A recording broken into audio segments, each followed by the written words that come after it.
Pawang nauukol sa kabutiang asal ang nilalaman ng aklat na ito, kaya't malaki ang nagawang impluwensya nito sa kaugaliang panlipunan ng mga Pilipino. Ito'y sinulat ni Presbitero Modesto de Castro noong ang tinugariang ama ng klasikong tuluyan sa Tagalog. Sa isang lalawigan ay may tatlong magkakapatid na sina Urbana, Feliza at Honesto. Nagtungo si Urbana sa Maynila para mag-aral, samantalang nanatili naman sa lalawigan sina Feliza at Honesto. Laging nagsusulatan sina Urbana at Feliza, at sa kanilang liham ay lagi nilang ipinapaalala sa bawat isa ang mga ginitoang aral gaya ng pakikipagkapwa-tao, ng pagiging isang mabuting anak, ang pagtanggap sa katuluran ng Diyos lalo na noong namatay ang ama, at iba pang dakilang aral. Ilan sa mga aral na tinalakay sa Urbana at Feliza ay pakikipagkapwa-tao. Dapat laging kumilos ng may pagpapakumbaba, paggalang at pag-ibig sa magulang at sa kapwa, pagpasok sa paaralan. Dapat mabasbas ang bata sa magulang bago pumasok sa paaralan. Dapat natuloy-tuloy siya sa paaralan at huwag makialam sa away at kaguluhan sa daan. Pakikipagkaibigan. Dapat sa taos-puso at hindi pa imbabaw ang pagbibigay puri sa kaibigan. Kahininan ng babae. Huwag magdadamit ng maninipis, maigsi at maluwag ang gupit sa leeg. Kalinisan. Ang isang pumanig sa bahay ng may bahay ay dapat maunang maglinis o magpuna sa sapin ng paa sa pamunasan bago pumasok sa bahay. Pag-iingat ng ina sa anak na babae. Ipinapayo ng pari na huwag babayaang mag-isa ang anak na babae sa piling ng kasintahan. Malapit daw sa tukso ang anak. Si Urbana kay Feliza, Maynila. Feliza, ngayon ko tutuptin ang kahingian mo na ipinangako ko sa iyo sa huling sulat noong ika. Sa mga panahon itong itinira ko sa siyudad, ay marami ang dumarating na bata na ipinagkakatiwala ng magulang sa aking maestra at ipinagbibili na pagpilitang makatalastas ng 3 dakilang katungkulan ng bata na sinaysay ko sa iyo. Sa mga batang ito na ang iba'y kasing gulang mo at ang iba'y humigit kumulang diyan, ay napagkikilala ang magulang na pinagmulan sa kani-kanilang kabaitan o kabuhalhalan ng asal. Sa karunungang kumilala sa Diyos o sa karangalan, ay nakahayag ang kasipagan ng marunong na magulang na magturo sa anak o ang kapabayaan.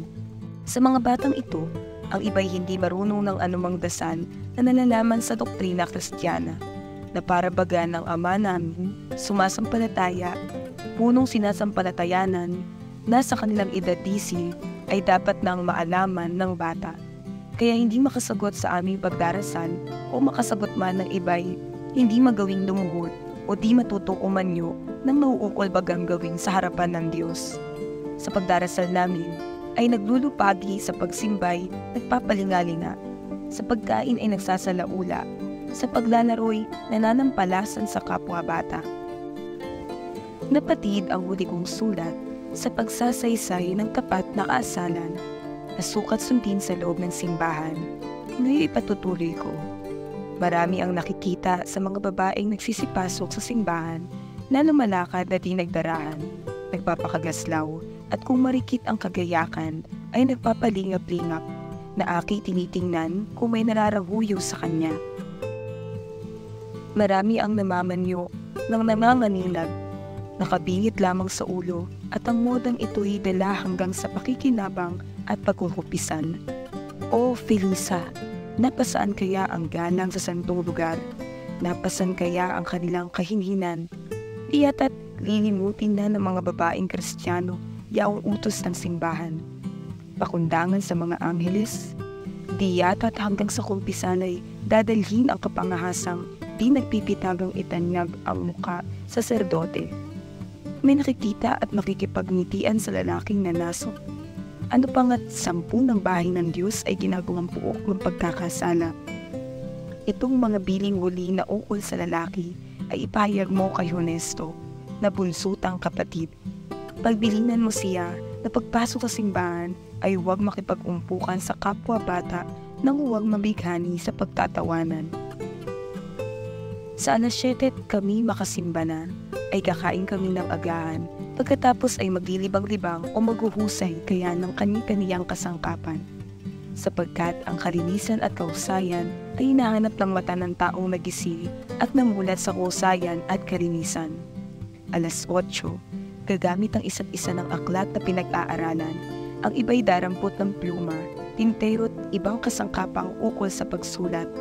Magdarasal na sumandali bago umupo sa pag-aaral. Hihinging tulong sa Diyos at kay Ginoong Santa Maria, at nang matutuhan ang pinag-aaralan, mag-aaral hanggang 10:00, oras ang pagleleksyon sa amin ng maestra. Pagkatapos magdarasal na ng rosaryo ni Ginoong Santa Maria. Pag nakadasal na ng rosaryo, ako'y nananahi o naglilinis kaya ng damit, at pag kumain ay iginagaya ko ang serbilyeta. Lilinisin ko ang tinidor, kutsara at kutsilyo na ginagamit sa lamesa. Ang lahat ng ito'y kung makita ng maestrang marumi, kami pinarurusahan. Pagtugtog ng 12:00, oras ng aming pagkain, ay pasa sa mesa kami, lalapit ang isa't isa sa kani-kaniyang luklukan.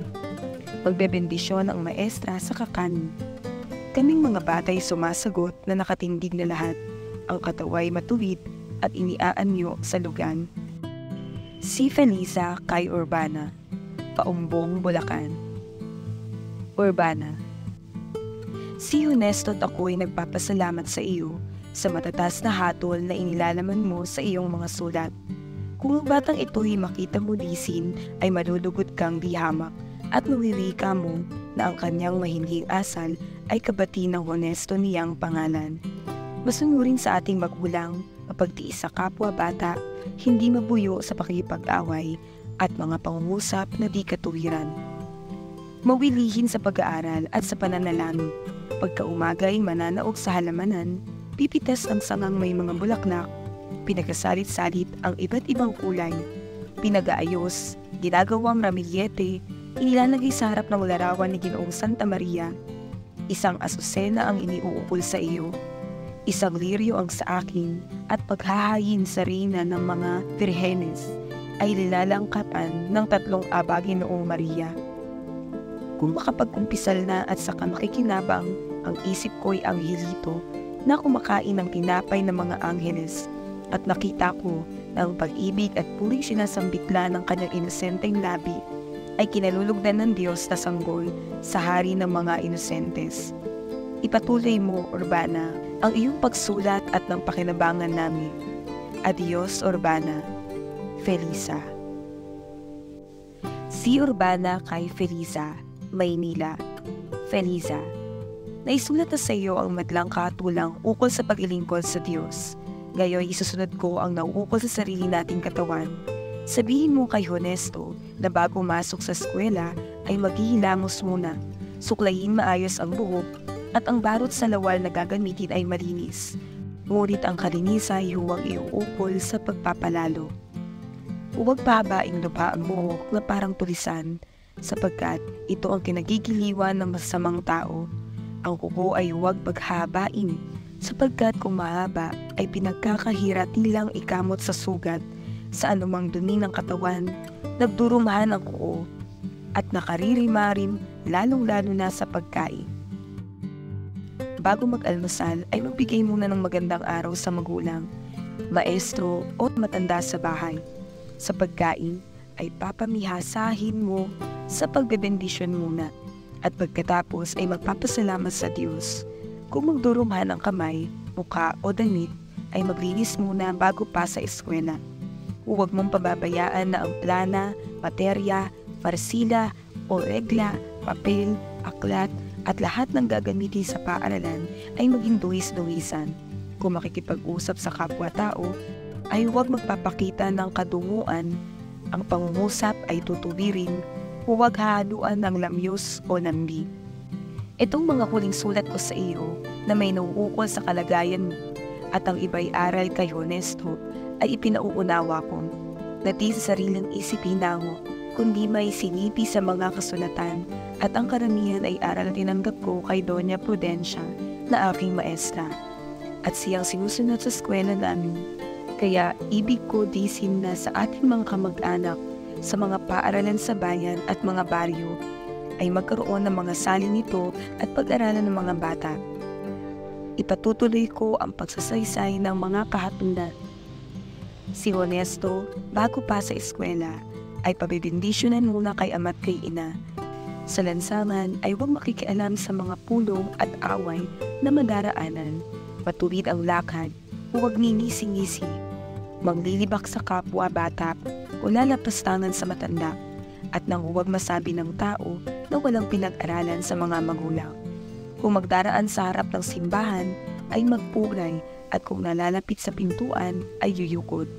Pagdating sa bahay ng maestra ay magpupugay, magbibigay ng magandang araw o magandang hapon, magdasal na saglit.